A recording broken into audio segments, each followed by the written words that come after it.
नमस्कार दोस्तों, स्वागत है आप सभी का आपके अपने YouTube चैनल में जिसका नाम है बोर्ड एग्जामिनेशन 2024। दोस्तों, आज का वीडियो गणित सब्जेक्ट से रिलेटेड है। ये कक्षा 10 के लिए बनाया जा रहा है। आपको पता है कि आगामी बोर्ड परीक्षाएं जल्द ही आयोजित होने वाली हैं और अगर बोर्ड एग्जामिनेशन में आप सक्सेस पाना चाहते हैं तो आपका विषय के कॉन्सेप्ट क्लियर होना बहुत ज़्यादा ज़रूरी है। तो कक्षा 10 के लिए यूपी बोर्ड और अन्य बोर्ड के लिए ये एक बहुत ही महत्वपूर्ण वीडियो होने वाला है। बहुत गौर से सुनेंगे। यहाँ पर हम आपको जो यूपी बोर्ड का पहला चैप्टर है वास्तविक संख्याएं, जिसे कहते हैं रियल नंबर, इसके कॉन्सेप्ट को क्लियर कराने की कोशिश करेंगे और आशा करेंगे कि जब आप हमारे साथ इस वीडियो में अपने कॉन्सेप्ट को क्लियर कर लेंगे तो ये चैप्टर आपको कठिन लगना बंद हो जाएगा। तो सबसे पहले बात करते हैं कि वास्तविक संख्याएं क्या होती हैं। तो वास्तविक संख्याओं की परिभाषा होती है कि परमेय और अपरमेय संख्याओं के समूह को हम वास्तविक संख्याएं कहते हैं या वास्तविक संख्या कहते हैं। वास्तविक संख्या को कैपिटल आर से प्रदर्शित किया जाता है। कैपिटल आर से क्यों प्रदर्शित किया जाता है? क्योंकि वास्तविक संख्याओं को अंग्रेजी में कहते हैं रियल नंबर्स। तो रियल नंबर का आर ले लिया गया। तो वास्तविक संख्याएं जो हैं वो परमेय और अपरमेय संख्याओं का संग्रह होता है, समूह होता है। आगे चलते हैं। दूसरे शब्दों में हम ये कह सकते हैं कि ऐसी संख्या जिसका वर्ग हमेशा एक धनात्मक संख्या हो उसे वास्तविक संख्या कहते हैं। नीचे हम कुछ उदाहरणों को दे रहे हैं, इनके माध्यम से आप बेहतर तरीके से समझ सकते हैं। तो वास्तविक संख्याएं क्या होती हैं, इसके संबंध में दो परिभाषाएं आपके साथ शेयर की गई हैं और दूसरी परिभाषा में कहा गया है कि ऐसी कोई भी संख्या जिसका वर्ग धनात्मक संख्या होती है वो वास्तविक संख्या कहलाती है।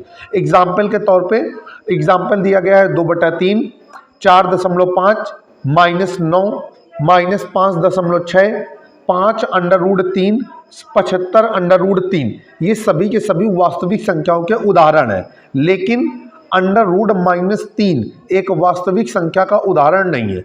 ऊपर जो उदाहरण दिए गए हैं जिनको पहले हमने बोला 2/3 से लेकर के 75√3 तक, इन सभी संख्याओं का जब हम वर्ग करेंगे तो एक धनात्मक संख्या हमें प्राप्त होगी, जबकि √-3 का अगर हम वर्ग करेंगे तो हमें -3 प्राप्त होगा, अर्थात √-3 वास्तविक संख्या नहीं है। इसे अगर आसान भाषा में समझा जाए तो हम कह सकते हैं कि कोई भी संख्या होती है तो उसे वास्तविक संख्या कहा जाता है। वास्तविक संख्या कितने प्रकार की होती हैं तो ये जानना आपके लिए जरूरी है। वास्तविक संख्या दो प्रकार की होती हैं, धनात्मक संख्या और ऋणात्मक संख्या। धनात्मक संख्या क्या होती है? वास्तविक संख्या प्रणाली में धनात्मक संख्याएं शून्य से बड़ी होती हैं और उनका मान धनात्मक होता है। तो वे संख्याएं जो धनात्मक होती हैं वो धनात्मक वास्तविक संख्याएं कहलाएंगी और जितनी भी वास्तविक संख्याएं धनात्मक होती हैं वो सब 0 से बड़ी होती हैं। एग्जाम्पल के तौर पे 1, 2, 55, 1596, 7/12 इत्यादि। ध्यान दीजिएगा वो 0 से बड़ी होनी चाहिए। आगे चलते हैं। यहाँ पर ऋणात्मक संख्याएं क्या होती हैं?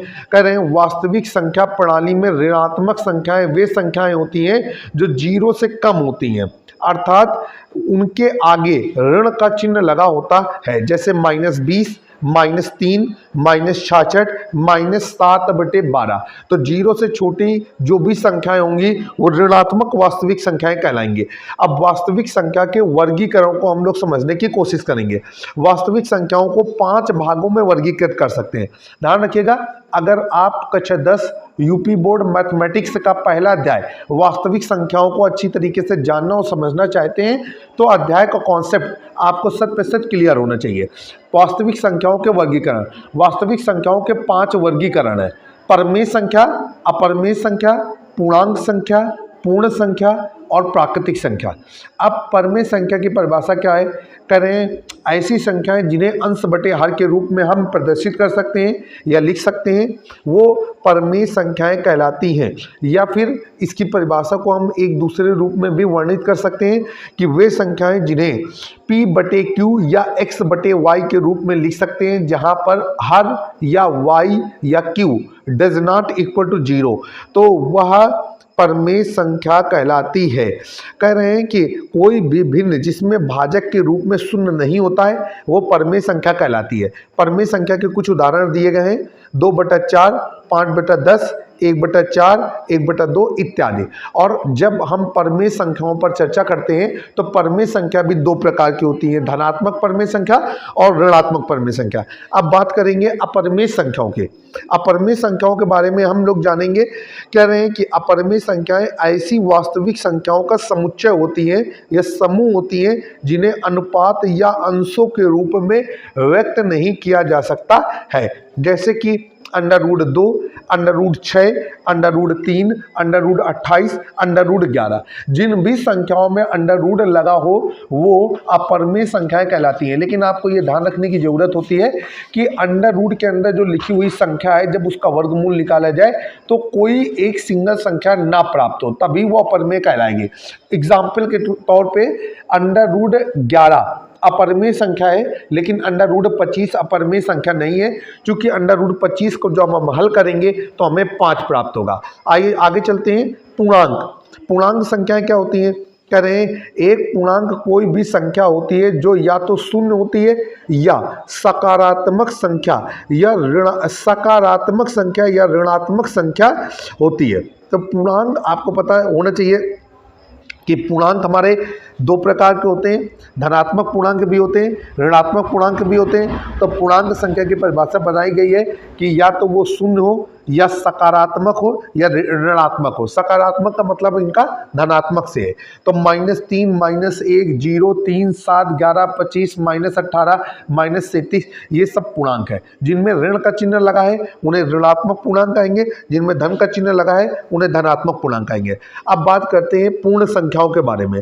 कह रहे हैं कि यह वास्तविक संख्याओं का एक ऐसा भाग होता है जिसमें दशमलव, भिन्न या ऋणात्मक संख्याएं शामिल नहीं होती हैं। ऐसी संख्याएं जिसमें दशमलव संख्या, भिन्न संख्या या ऋणात्मक संख्या शामिल न हो वो पूर्ण संख्याएं कहलाती हैं। और पूर्ण संख्याओं को ध्यान रखिएगा, अंग्रेजी में कैपिटल W से प्रदर्शित किया जाता है। कैपिटल W से क्यों? क्योंकि पूर्ण को कहते हैं होल, तो पूर्ण संख्याओं को कहते हैं होल नंबर। पूर्ण संख्याओं के उदाहरण है 0, 1, 2, 3, 4, 5 एंड सो ऑन। आगे चलते हैं। आगे है कि प्राकृतिक संख्या किसे कहते हैं?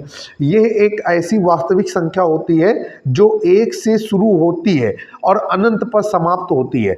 जितनी भी 1 से शुरू होने वाली और अनंत पर समाप्त होने वाली सकारात्मक या धनात्मक संख्याएं हैं या धनात्मक पूर्णांक हैं वो प्राकृतिक संख्याओं के समूह में आते हैं। ध्यान रखना है, शून्य, भिन्न और दशमलव या ऋणात्मक संख्या प्राकृतिक संख्याएं नहीं होती। प्राकृतिक संख्याओं को अंग्रेजी में कहते हैं नेचुरल नंबर। नेचुरल नंबर का n ले लिया जाता है तो प्राकृतिक संख्याओं के समूह को हम लोग कैपिटल N से प्रदर्शित करते हैं। आगे चलेंगे। वास्तविक संख्याओं के बारे में कुछ और महत्वपूर्ण बातें हैं, उनको जरा आपको समझना है। कहा जा रहा है कि सम्मिश्र संख्या के अतिरिक्त प्रत्येक संख्या एक वास्तविक संख्या कहलाती है। पूर्ण संख्याएं, प्राकृत संख्याएं, पूर्णांक संख्याएं और परमेय संख्याएं, अपरमेय संख्याएं सभी वास्तविक संख्याएं होती हैं। तो आपको पता है वास्तविक संख्याएं क्या होती हैं? किसी भी प्रकार की संख्या हो वो वास्तविक संख्या कहलाएगी। कौन कौन सी संख्याएं वास्तविक संख्याओं के समूह में शामिल है वो भी आपके साथ साझा किया गया है। अब आगे चलेंगे। अब है संवृत गुणधर्म। जब दो वास्तविक संख्याओं को जोड़ा जाता है या गुणा किया जाता है तो उनका परिमाण या परिणाम सदैव वास्तविक संख्या ही होता है। देखिए, परिमाण ना बोलेंगे भाई, हमारी तरफ से थोड़ी गलती हो रही थी, हमने उसे सुधारने की कोशिश की है। परिणाम कहेंगे। परिमाण का मतलब होता है उसमें लगने वाला चिन्ह। अब आगे चलेंगे। जैसे कि दो संख्याएं हैं 6 और 3, जब हम इसे जोड़ेंगे तो आपको 9 प्राप्त होगा। 9 एक वास्तविक संख्या है। इसी तरीके से एक अगर अन्य उदाहरण ले लें, -6 और 3, इनको जोड़ें तो -6 + 3 = -3, तो ये भी हमारा जो है वास्तविक संख्या है। अब आगे चलते हैं। क्रम विनिमय गुणधर्म। जब दो वास्तविक संख्याओं को किसी भी क्रम में जोड़ा जाए या गुणा किया जाए तो परिणाम सदैव अपरिवर्तित रहता है, अर्थात बदलता नहीं है। तो ये कहलाता है क्रम विनिमय गुणधर्म। जैसे कि दो वास्तविक संख्याएं हैं, एक है 2 और एक है 1। अगर 2 और 1 को किसी भी क्रम में जोड़ा जाए तो इनका योगफल नहीं परिवर्तित होगा। एग्जाम्पल के तौर पर करके देख लेते हैं। 2 धन 1 = 3 और 1 धन 2 = 3। आज के वीडियो में बस इतना ही। आशा करते हैं कि वास्तविक संख्याओं का जितना भी पार्ट अभी तक आपको बताया गया, समझाया गया, वो आपको बेहतर तरीके से समझ में आया होगा। जल्द ही एक नए वीडियो में हम लोग फिर से मुलाकात करेंगे। आपको बताना चाहते हैं कि जिस समय आप ये वीडियो देख रहे हैं, आप इस वीडियो के डिस्क्रिप्शन बॉक्स को अवश्य देखिएगा। हमारी टीम एक मोबाइल एप्लीकेशन लॉन्च करने वाली है जिसे आप गूगल प्ले स्टोर से डाउनलोड कर सकते हैं, जहां पर आपको बोर्ड एग्जामिनेशन, वो किसी भी बोर्ड से संबंधित बच्चा हो, बेहतर जानकारियां उपलब्ध कर पाएगा। जल्द ही एक नए वीडियो में फिर से मुलाकात होगी। तब तक के लिए जय हिंद, जय भारत।